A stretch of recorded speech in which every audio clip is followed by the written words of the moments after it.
All right, let's go. Welcome back to the Speaking and Communicating podcast. I am your host, Roberta. If you are looking to improve your communication skills, both professionally and personally, this is the podcast you should tune into. And by the end of this episode, please log on to Apple and Spotify, leave us a rating and a review, and what you'd like for us to discuss on this podcast.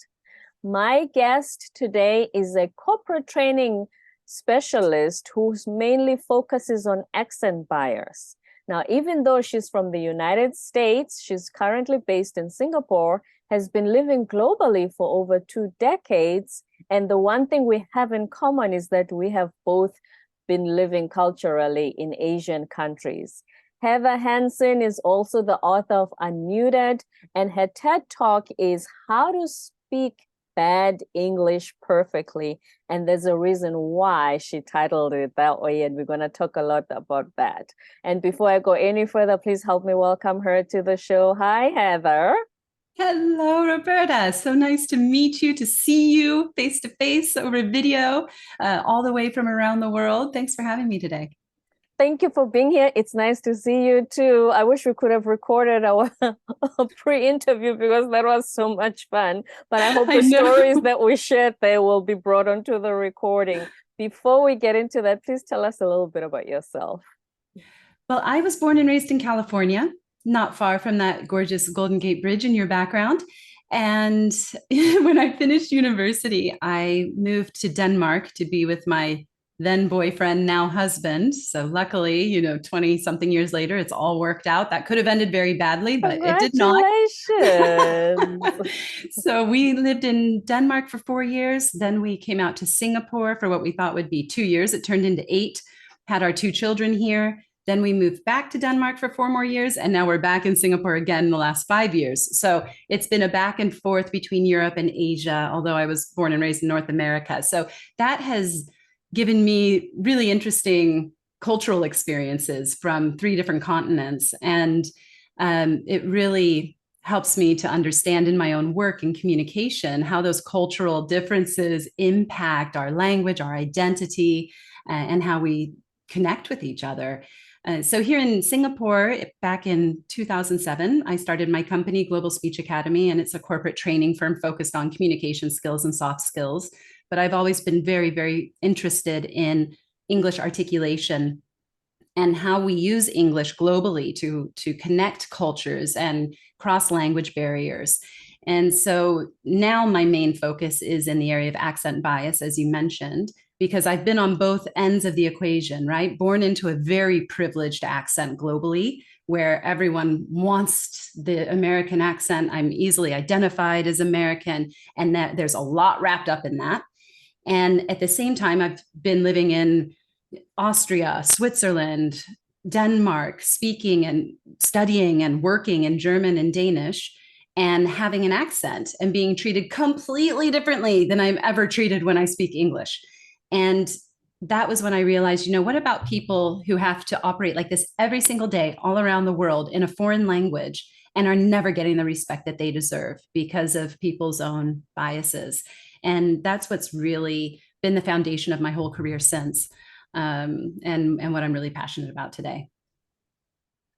There's so much to unpack there, especially as I was saying, the other thing we have in common is that we've also, I've also lived in 3 different countries. So those cultural differences, we're going to dive deeper into them. But the one thing, when you talk about accent bias, when I was in South Korea, the ads usually look for the North American teacher, Canada, US, because moms, especially Korean moms, they think if my child has an English teacher who speaks like an American, they are most likely going to go to Harvard and Stanford and have a bright future. Every parent wants a bright future for their children. So you cannot fault them for that. However, like you said, as an American, there's a lot that comes with that accent that the global world has a perception of. And I never could have built the business that I've built here in Singapore if I hadn't been the white Western American English speaker. A local Singaporean could have never had the success of running a communication skills company because this leftover sense of inferiority after colonialism is very, very real, especially in the area of English. Even the government here has a Speak Good English campaign, which basically insinuates that Singapore English is not good English. And everyone here grows up with this feeling that the way they speak is not good enough on the global stage, and that they need to be more global. They need to be more Western in the way that they communicate. And I see huge, huge issues with that. And so I try to use the privilege that I've been given and the privileged voice that I have in the world to help people who are not in that situation, to give them a voice, to try to teach the rest of the world that, hey, we need to get over these biases and start listening to these voices, because this can't be the pinnacle of human existence. There's so many problems in the world. There have to be answers out there, and we're not listening. We're not listening to them. They're there. And we need to be better about letting them speak and hearing their voices. Speak English better. That saddens me. And it makes me think of, I had an activity. I was teaching middle school in South Korea. I remember the story very well, where BTS, BTS, yes. K-pop. Yes. So you remember when they won the Grammy, they were on Ellen, they were all over the US. They were huge at the time. And my middle schoolers, I say to them, the first question I asked was, why do you think you learn English? Why does your government bring us here to teach you guys English? One of my students, her name is Hyunji, she said, teacher, because I want to go to America and marry Justin Bieber. Okay, that's the still. But here's the thing. There's a dream. At the time, he was still single. Kudos to her. But here's the thing. I remember specifically explaining to them that for you, Korean is still first. Yeah. English is not more important than Korean. The reason you are given this opportunity is so that because English is called the global language of business, is in case you think, I want to expand my horizons when I grow up and work in different countries, English is usually the connecting language, but it doesn't mean that Korean is better. And the thing is, speaking of colonialism, being from South Africa, yes, I grew up speaking my native Zulu and English. My country is run in English. Everything is in English. What can you say are for instance, when we go to teach English, especially Asian countries, Middle Eastern countries, South American countries, do us who come from English-speaking countries have this, would you say, arrogance of, I speak English and you must be more like me? Yeah, and I don't think I would say it's a lot more in business than in teaching, because I think typically good English teachers have a very strong understanding of this privilege that we carry.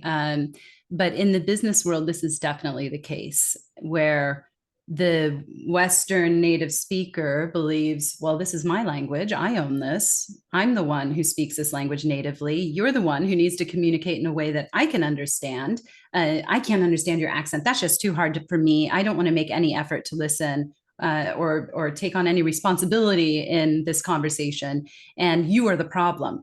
And that is a huge, huge problem in global conversations in business settings, where that's where the arrogance comes out. And I don't think they really think of it that way. I don't think they realize that that's what they're doing. But it is this fact that we've all been raised thinking that this is good English, this is bad English, this is perfect English. And a leader should be eloquent. A leader should have a good command of language. And someone who does not is not a good leader. And that is a disconnect. That is not actually true. Your eloquence has nothing to do with your leadership ability.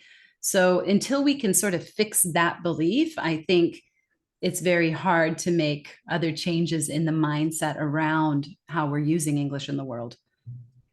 And because we haven't fixed it, this is why, Koreans, Singaporeans, people from those countries have this thing of, oh, Heather, my English is not very good. I'm not even going to speak at all. Yeah. And we used to say, if I'm going to teach you English, the only way for you to speak is to speak it. It's not, you're not going to learn swimming through a book. You're going to have to be in the water and learn to swim. So you have to speak. So now they have this fear that we judge them, we judge their accent, we judge their grammar. And so they don't try at all. It's very true. And that holds a lot of people back. And it may not even be that they're being consciously judged. The biases that we have are so ingrained and so deep, and that most people don't even realize they have them. And so it's not that people are actively, and people will tell you like, oh, I love accents. I'm never trying to be offensive. I listen to everyone. I appreciate it. La la la. It's very akin to people saying, oh, but I don't see color. I don't see race. And that's just such a sign of privilege that, yeah, because you've never experienced what it's like. And for people who experience accent bias and discrimination based on the way they speak every single day, it is very, very real. And it happens all the time. And yes, sometimes it does look like you're being encouraging and supportive, like, oh my gosh, your English is so good. Where are you from? I mean, if someone says that to you, like, oh my gosh, you're from Africa, but you speak such good English. That's amazing. I do sometimes get and that. I'm sure people say that to you. And it's like, I'm sorry, what? I grew up with this language. I'm a native speaker. Do you know nothing about the world around you? And these are the kinds of comments that people get day in and day out. And even for me, living in Denmark, speaking Danish, oh, I love your accent. It's so charming. That's so cute. In the middle of a business meeting, I'm not trying to be cute. If I was speaking English right now, you would never say that to me. You wouldn't stop the meeting to tell me how cute I talk. Like, it's not acceptable. And they will tell you, oh, but I really love it. I'm telling you, I love the way you talk, but you're not realizing that you're making me feel like an outsider, like an other, like I will never belong, like I could live here 40 years and you will never accept me as your own, that you will never listen to my ideas, that you will never listen to, what is coming out of my mind. You're only listening to how it comes out of my mouth. And that can be so incredibly frustrating when it's on a daily basis. So a lot of people have the best intentions in the world. And this is the challenge we're faced with in the entire DEI space, is overcoming these unconscious biases and how they're coming out in the workplace and making people feel like they don't belong. And so we do have to sort of talk about that wide range of everything from the very subtle, oh, I love your accent, it's so cute, to why don't you go back where you're from, which is an obvious attack. But there's everything in between, so many nuances. Like you said, so you were focusing on the accent and not the fact that I'm sharing this brilliant, innovative idea. Right. But, I'm lucky because anytime I'm in these situations, I can say, hey, we can switch back to English if my accent is too, distracting for you. Yeah. And then that's usually when they say, no, we love it. It's so cute, whatever. But that is also extreme privilege that I have, being an English speaking American, that I can go anywhere in the world and I can typically, in almost all situations, use English and remain in my powerful, prestigious position. That is not true of the Mandarin speaker, the Thai speaker, the Malaysian, Indonesian, you name it, all the Indian languages, African languages.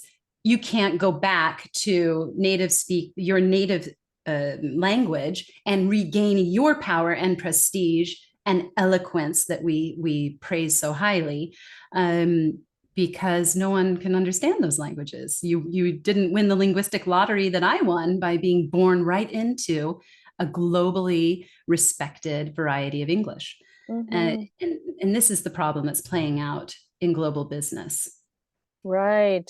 And so when you talk about perception, you know how we say leaders are perceived, perception, not fact, are perceived to be better leaders if they communicate better than the ones who don't communicate as well.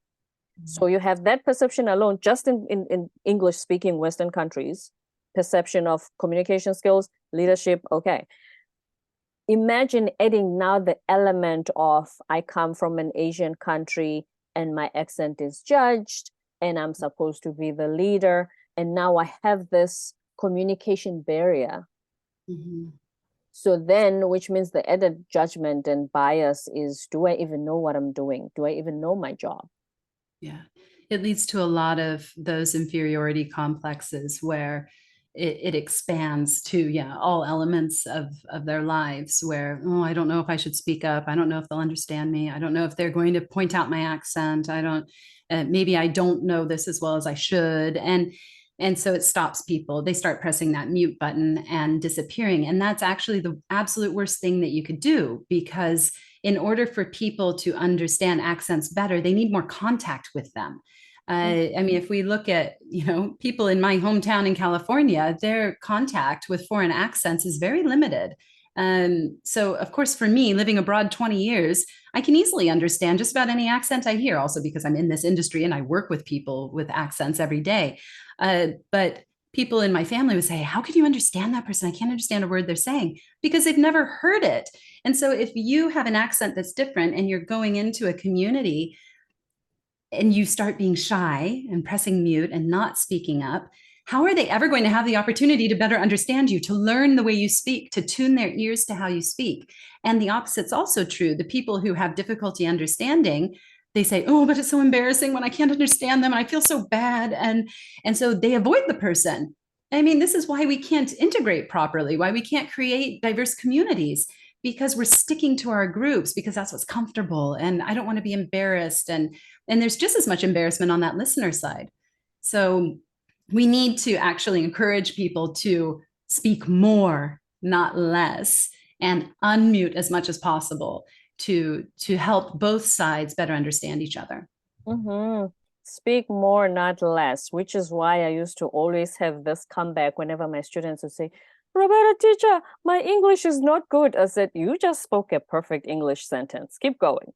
Exactly. There's Exactly. this pressure to speak perfect English. Trust me, I butcher it sometimes myself. And I was raised We with all do. British colonial English. I don't why is it that they have this pressure to speak perfectly? I don't have the pressure to speak it perfectly. That's also very true. As native speakers, we're a lot more forgiving of each other. Uh, Although, if you look at comment sections online and the level of English that is being used, that's why I love to say, there is no perfect English. We don't have one global standard. We don't have one set of rules. We don't have an academy that, is dictating how English should be used. We can't even agree across, US, UK.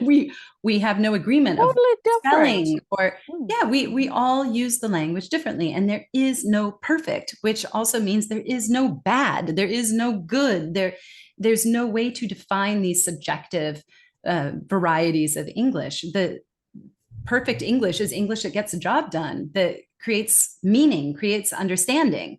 So every single conversation everywhere in the world is unique due to the unique ways every speaker uses the language.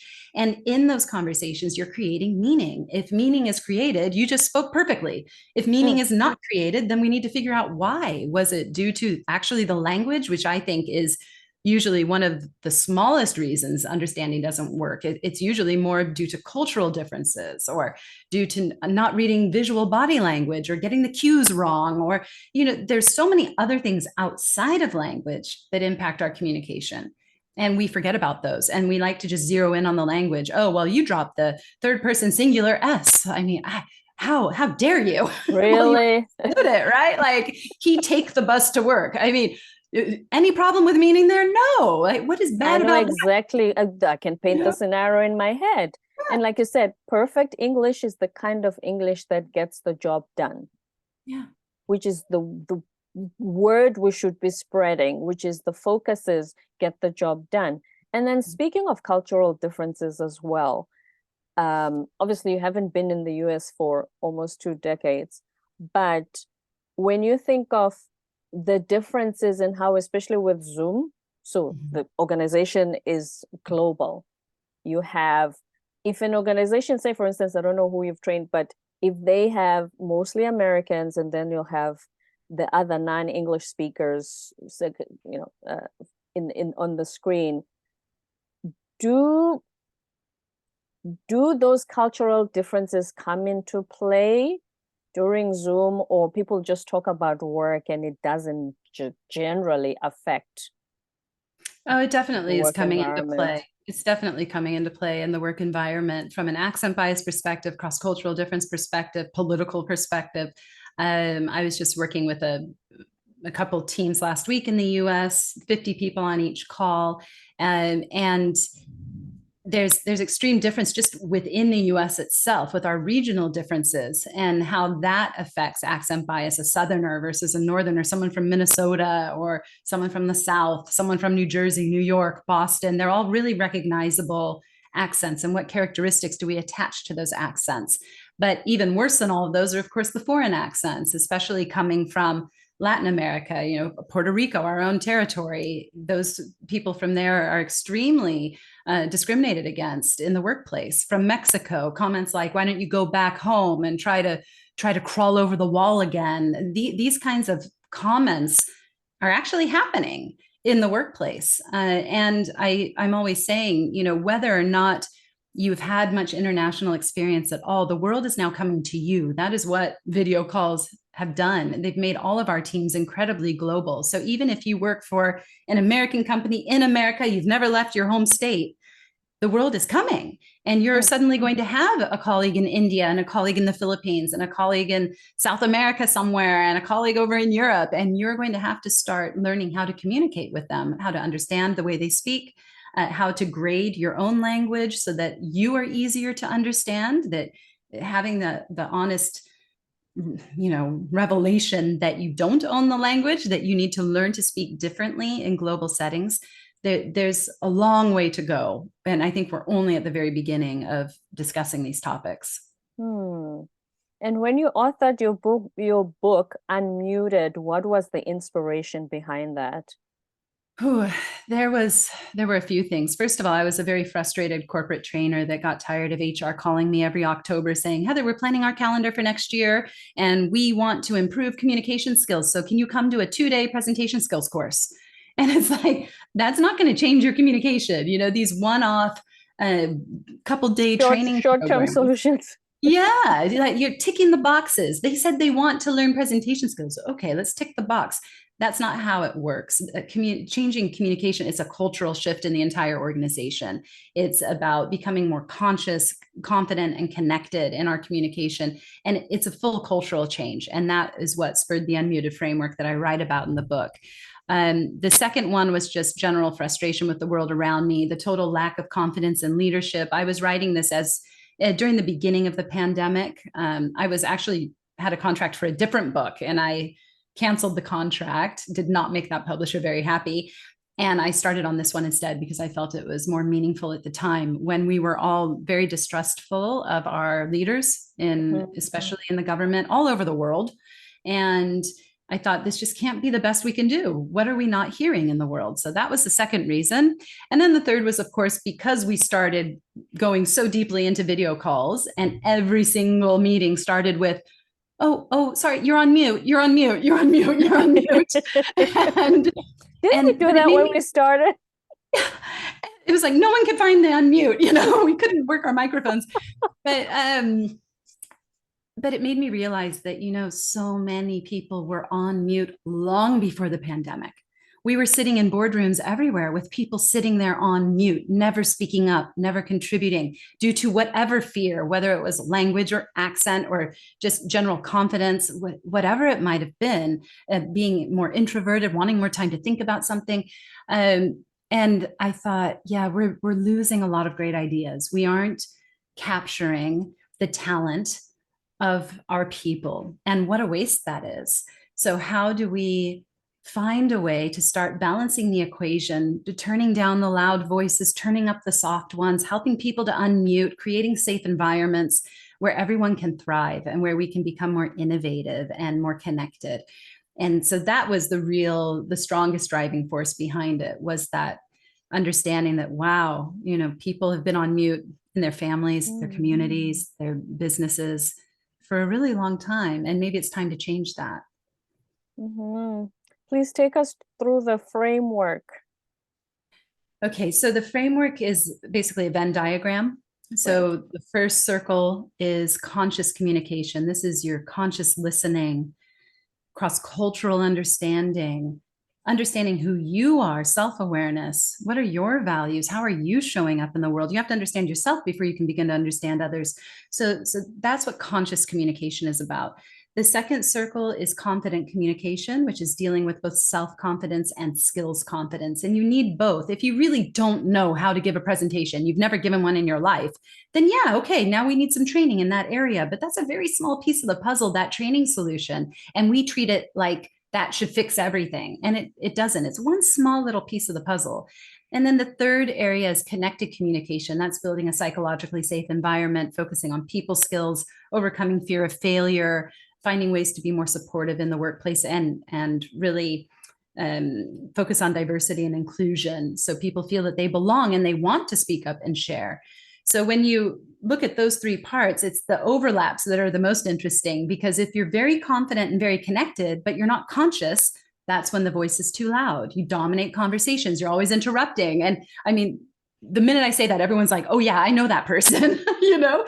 And if they Don't we all? I know. And I always say, and if you don't know that person, look at yourself, because it could be you, right? And I know for a fact in English, I definitely have a louder voice. I can easily forget to just shut my mouth and listen to other people at the table. And yet, if I'm speaking Danish, I'm a completely different person. Then my voice is too soft. I'm missing the confidence piece. I could have people who are, I could be very conscious of my surroundings, feel very connected, and know that people are supportive, but I'm the one turning down my volume, not putting up my hand, not volunteering to speak, even though I can speak in front of thousands in English. But in Danish, I'm a very, very different person. And then we have the people who are on mute, and they're the ones who are missing that connected piece. So they're conscious, they're confident, maybe they've tried to speak up a million times, but they're always hitting a barrier. And people are judging them incorrectly. They aren't listening to them. They don't take them seriously for whatever reason, and they don't feel like they belong. And they're the ones who press mute, disengage. They're the quiet quitters. They're the ones leaving the organizations. And that's a huge, huge problem, and a huge loss of our capabilities and potential. So that's the quick overview in a nutshell. Mm-hmm. And when you talk about when you're speaking Danish and you're in that position, so think of all the non-English speakers when they're in that position. How do you sort of turn the volume up? Like you said, that's when you soften, so that they can also apply that and start to actively turn their volumes up and speak up more. Yeah, and that's so hard, because I've been in that situation. I've been there. I know how hard it is. And the one thing that really helps me is to speak up fast and early. So the earlier in the conversation I say something, then I break that anxiety ice that has me so worried about speaking up. If I can break that right away, then I ease in much faster. So if you're having meetings going around the room, having everyone say something right away, whether it's a short introduction of who they are or what they're working on, or their big win for the week, or their big failure for the week and what they learned, something to get everyone involved from the start can be super helpful to help those people who have that anxiety about joining the conversation. And then having rules of engagement. So from a leadership perspective, people who are in that meeting, who are balancing for inclusion, who are looking at who has not contributed yet and actively inviting them into the conversation. And the way to do that is by first acknowledging them before inviting them. So saying, oh, David, you've been so deep in these numbers on this project. I know that you know them inside and out. Will you please share the financials with us? Because you're definitely the best person in the room to talk about that. So you're showing and acknowledging their unique abilities and contribution, and then inviting them to share that. And that also changes the confidence level, where you think, oh yeah, that's right. I do know the most about this in the room. I am the one who should be sharing this. And it doesn't matter if I make a mistake or my pronunciation is off or whatever the problem might be. So there are a lot of things that I'm encouraging organizations to start putting into practice in order to help people speak up, and also to kind of turn down the voices that might be dominating more than they should.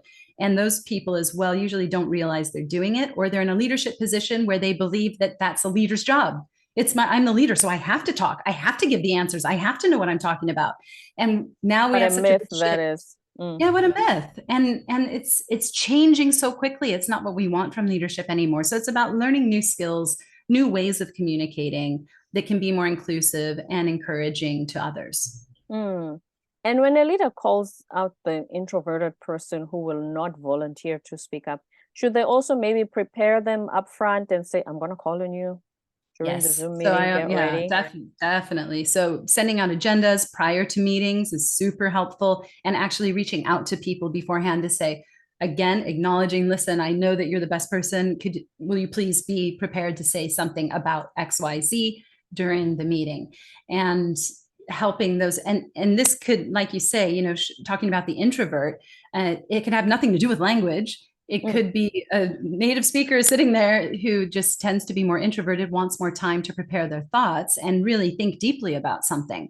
So don't overlook those introverts, because when they do speak, they have something to say, as opposed to the loud voices who speak to be heard or are thinking out loud. We have very different ways of processing. But when those introverts speak, they really do know what they're talking about, and they're speaking because they have a contribution, as opposed to just loud people mm, filling the silence, right? Which we have a mm. real problem with silence, especially in an American context. I never understood that. Which is funny because I speak about communicating. We talk about having an ally. Say, for instance, there's 20, 10, 20 of you in a project team.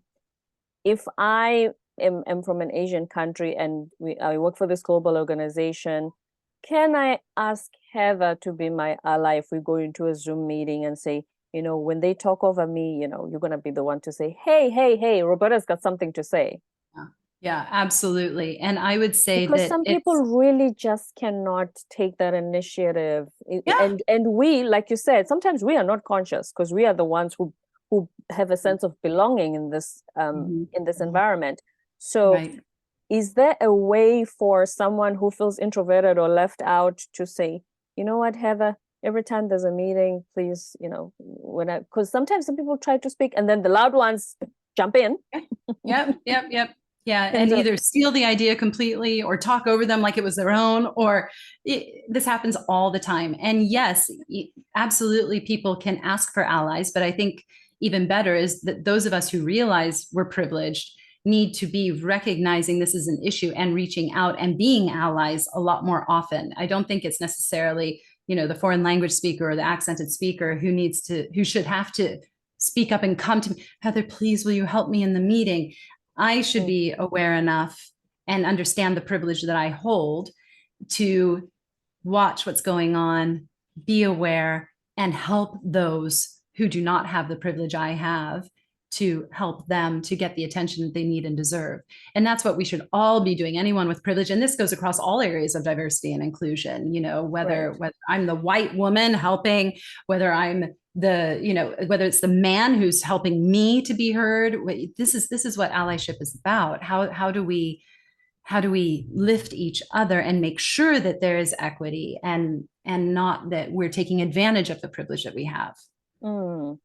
I have a quick story about diversity and inclusion where it was a C-suite that only had men. And so the bathroom in on that floor was only a male bathroom.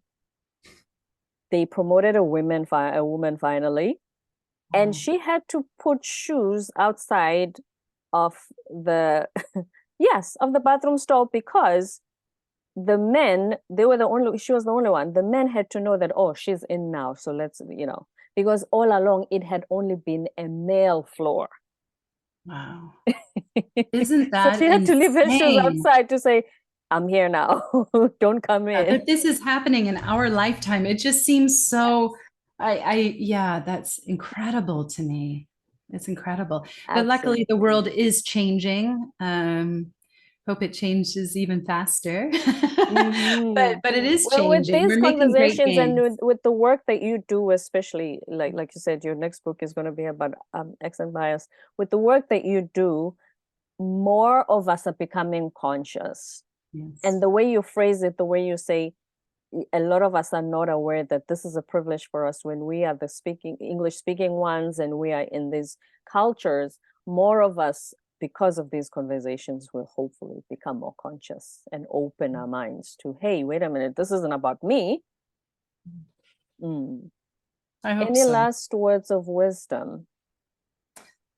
Wow, we've covered a lot of ground actually. We've talked about so many different things. I think it's just about entering all of our conversations with more curiosity and an making an effort to truly understand. If we could all just do that, focus on creating meaning and understanding and being curious as to how other people think and feel and interact, we could just make this world such a better place. So if nothing else, I hope that people will start becoming a little more aware and enter their conversations from a different perspective as they build these bonds across language and culture all over the world.